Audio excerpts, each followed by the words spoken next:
Today, I would like to share with you a story of Mr. Guozhen, who is an old master of the Rainbow Master. He recorded he was influenced by his wife, who is a very faithful disciple of the master.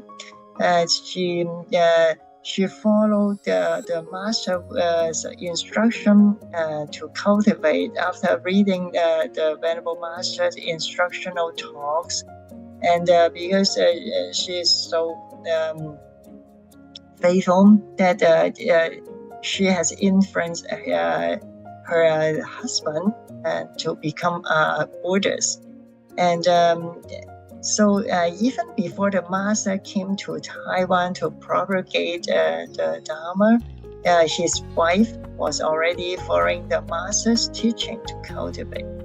And when the master came to Taiwan in 1988, his wife and some devotees in Taichung went to support the Dharma session in Taichung. And he also took refuge to the master at that juncture. And he recorded in one occasion, he and his wife went to attend a meeting at Shan. And after the meeting, they knelt in front of the master, hoping the master would give them some blessing.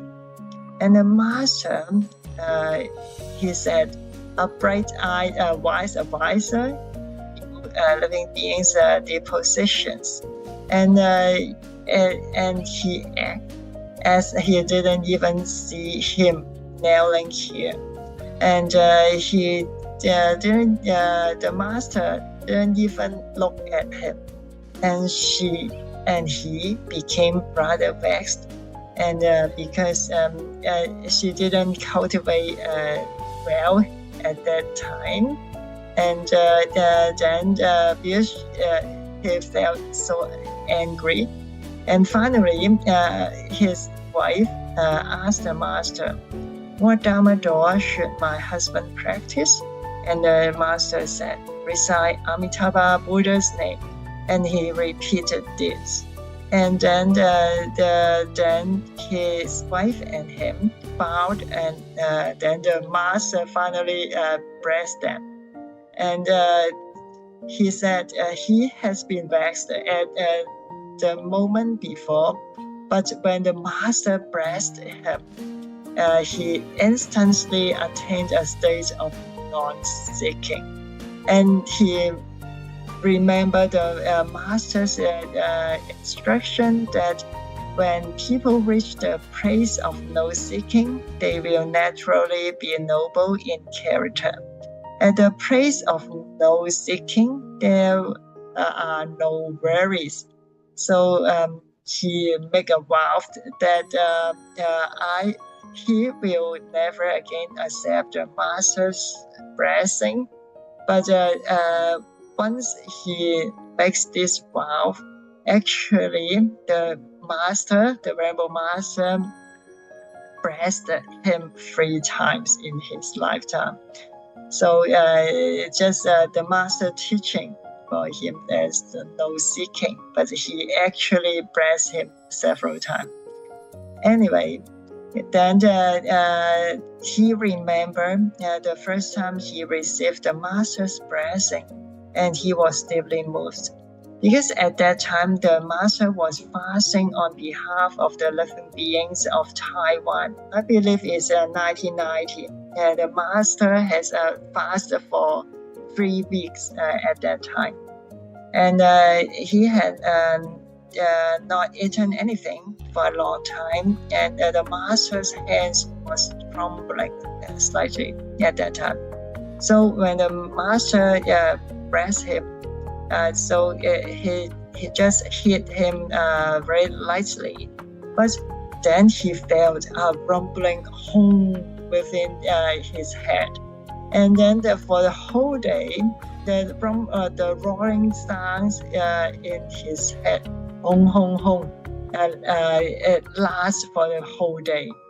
And so he said this is the first time he was stirred by the master. And one day, his wife said to him, "When the Dharma session ends, our condition with the master will probably be over." Yet, very wonderfully, the Wang's family donate their villa in Liugui to the master. And because no one lived in the house for over 10 years, the local consider it to be a haunt. And the master asked to Dharma Master, there's a Dharma Master Shu and also Master Zhang, to stay at that waste place. And thus, he and his wife have chance to be the Dharma protector and for 3 months. And during these 3 months, and he and his wife will go to the Liu Wei place every Sunday to support the Dharma. And they recite sutra and repair the house. He said the floor, the tiles has become dislodged, and the iron door was rusty. And the local lay people were very eager to help them to do the repairs. And he recorded there were a lot of snakes. I think everyone that has heard Dharma Master Hua's talk about Liu Gui will heard about these snakes. Anyway, he think that this next is really nerve-wracking, and he said people without samadhi power could not have lived in that house, and he is so grateful that they have chance in these 3 months to learn many new things and have a better understanding of the Buddha Dharma. And then the two Dharma masters then later went back to the US, and they thought their condition with the master were over. But then the Women's Buddhist Academy moved to the Wei place in Liu Wei. So his wife has a chance to develop a good relationship with the nuns, and then she also invites the nuns to help them to organize a water repentance ceremony in every month in the Taichung Wei place.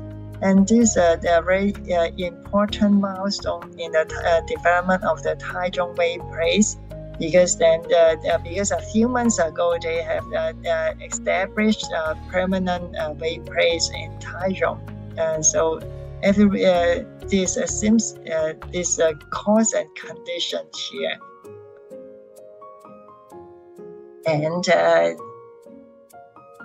and he said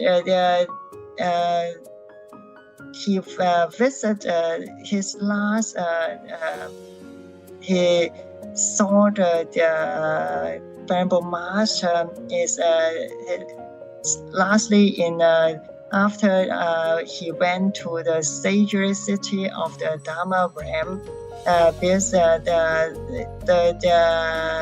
the sacred city of the Dharma realm was established in this year. So he went to attend the Dharma session, and after it was over, he then went to the ITI to say goodbye to the Venerable Master. And the Venerable Master just kindly said that stay a few more days, and then he said, don't forget to cultivate. when he think of this last sentence, it seems to imply that he will never see the master again. He felt very sad at that moment, for the master had said, stay a few more days, but at that time, he just think because his ticket was set and he couldn't not go back to Taiwan. So in that he then recorded the master has actually a deeper meaning in this word. Stay a few more days carry a deeper and lasting meaning. That if he can let go of body and mind and listen to the master, then he will be able to advance in a level higher in his cultivation. So lastly, he hoped that to share everyone with the last word of the master: don't forget to cultivate. To encourage everyone to continue to cultivate. 所以那个还有我记得一次，那个我们最近跟清法师就问六辉大台中可能没有这个问题的，那个时候1989年呢，那个六辉有另外一个名字叫什么？就叫蛇穴。蛇穴，你们南部的居士知道岐山六龟美浓那边很多蛇，哇，有百步蛇，有被咬到有100步，还有眼镜蛇，看到很多cobra，还有什么青柱蛇，哇，青柱蛇好厉害！我们在那个道上隔壁，我们种榆树树，corn，玉米种榆树树，那个榆树高了，那个青竹蛇，我们要浇水，就到一行一个走廊，这边有玉米，这边有玉米，在中间就浇水，用个水罐子，那个青竹蛇这么小的一只蛇，它就爬上去一竿。然后抓它的尾巴，在那个走廊中间睡觉，在那儿用它的尾巴来扒着那个杆子，就在那儿睡。你如果在它的颜色跟那个玉树树一样，你不小心你走去，是在那里。还有雨伞节、百步蛇，这个眼镜蛇那个青竹蛇，四个。那么那个晚上睡觉在那个道上，然后3点半要起身做早课我就会那个时候公章是可能起身比我早一点，我就会听到从那个2楼的走廊师老师有蛇看到哇这个黑色的这个白布蛇就爬到楼上，就在走廊里面，这样子的。所以我们怎么样呢？就第一天，因为我还没有多少蛇，不像南台湾这样子，所以我也不知道怎么处理。那么第一天，我们看到一个蛇电话响了，喂，国珍师傅。怎么样啊？没什么事师傅，有蛇了，师傅怎么办呢？他说，蛇有灵性，你千万不可以惹它，不要惹那个蛇你要恭敬它。你这样子，你就用一个签子你恭敬的放在一个袋子里边，就把它带到人的地方就可以了然后他就说，你知道我在香港的时候，在大屿山Madalena 知道这个故事。他说有这么一条蛇，超大的，我就知道要小心我就把那条蛇送得好远，是不是师傅自己回来到山上，那个蛇已经回来了？因为那个关系师傅就造那个龙，在你们看到慈心寺那边都有一条非常好钓的一条龙，是真的差不多了吗？Then you can correct the story, she knows. So 他说你千万不可以钓它，所以呢，方丈跟我们就把那个钳子好像烧木头那个用的钳子，就恭敬的把那个胶皮袋或者 trash bag 垃圾袋放在里边了，那个蛇就我们就把它带到楼下。现在太阳起来了，早上就到老农溪的对面，过了那个桥。那个时候那个桥不是现在那个桥，因为现在那个桥以前那个水冲走了，那个是老的那个老农溪的桥。过了就念大悲咒跟那条蛇就恭恭敬敬的把它打开那个袋子，就走了，快，我们就阿弥陀佛，好好自感护法，天龙八部所以我们就走回去，回来了，看到那条蛇。什么赶快给清水寺所以那个是，然后讲了很多方法，就小心，因为那边是我们人到他们的地盘，他们是我们的邻居，他们也是大自然界一部分所以那现在好像金饭师可能功德大一点，所以蛇都看不到，不卖了。